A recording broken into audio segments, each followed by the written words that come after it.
అందరికీ నమస్తే అండి. యాక్చువల్లీ మన రాష్ట్రంలో పొలిటీషియన్స్‌కి పెద్దగా పనేం లేనట్టుంది. అంటే ఎలక్షన్స్ అయిపోయాయి కదా! ఇంక ఇదే పనిలో ఉన్నట్టున్నారు. సో, మొన్నటి వరకు వైఎస్ఆర్ కాంగ్రెస్ పార్టీ నాయకులకు చెందిన వీడియోసే బయటకొచ్చేవి. సో, టీడీపీ వాళ్ళు, వైసీపీ వాళ్ళ మీద మాత్రమే అటాక్ చేసేవాళ్ళు. వైసీపీ డిఫెన్స్‌లోకి వెళ్ళిపోయింది.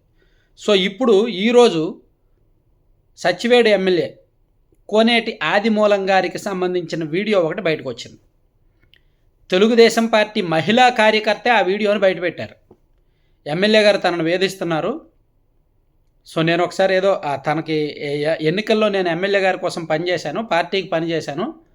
నా ఫోన్ నెంబర్ ఆయన తీసుకొని పదే పదే ఫోన్లు చేసి వేధించేవాళ్ళు. సో ఒకసారి వెళ్ళి కలిస్తే తిరుపతిలో నన్ను బలాత్కారం చేశారు.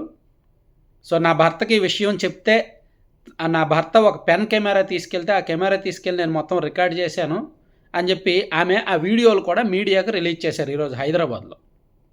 ఆ వీడియోస్ ఇప్పుడు సోషల్ మీడియాలో చక్కర్లు కొడుతున్నాయి. వరస్ట్ అనమాట.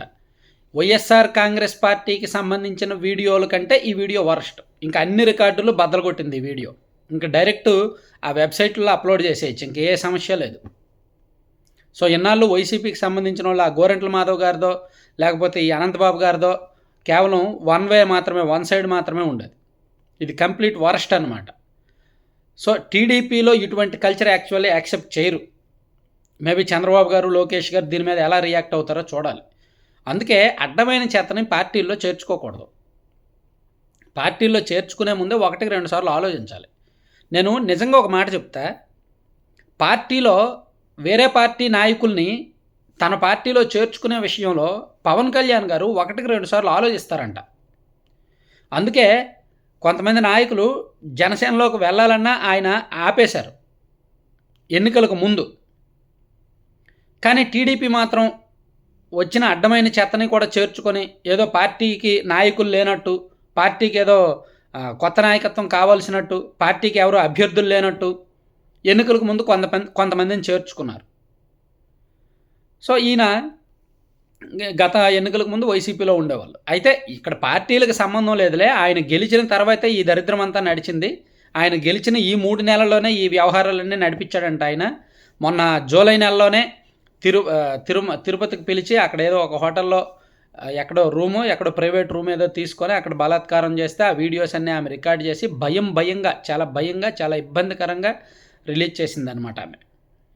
సో అంటే రాజకీయాల్లో ఈ కల్చర్ పెరిగిపోయింది. అంటే వాళ్ళు బహుశా ఖాళీగా ఉన్నారు, డబ్బులు అప్పనంగా సంపాదించిన డబ్బులు ఉన్నాయి, అధికారంలో ఉన్నప్పుడు సంపాదించిన డబ్బులు ఉన్నాయి. సో ఏం చేస్తారు, ఇటువంటి పనులు తప్ప ఇంకేం చేయడానికి ఉండదన్నమాట.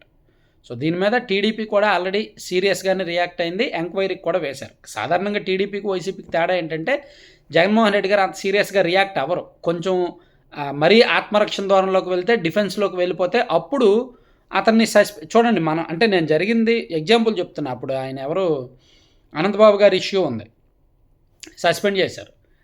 సో ఈ గోరెంట్ల మాధవ్ గారి విషయంలో పెద్దగా సస్పెన్షన్ లేదు.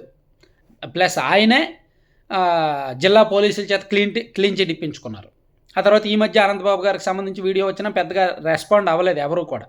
సో కానీ ఈ వీడియో మీద నాకు తెలిసి టీడీపీ వాళ్ళు ఇమీడియట్గా రెస్పాండ్ అయ్యారని, ఇంటర్నల్గా ఎంక్వైరీకి ఆదేశించారని, సో అది నిజమని తేలితే, ఆ వీడియోస్ అన్నీ వాస్తవం అని తేలితే సస్పెండ్ చేసేస్తారని అనుకుంటున్నా.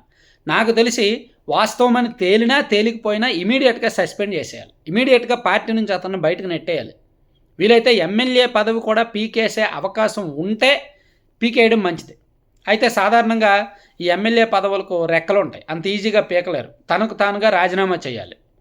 సో పార్టీ అతన్ని రాజీనామా చేయమని ఆదేశించాలి. అంటే పార్టీ ఆదేశించినా అతను రాజీనామా చేస్తేనే పని అవుద్ది.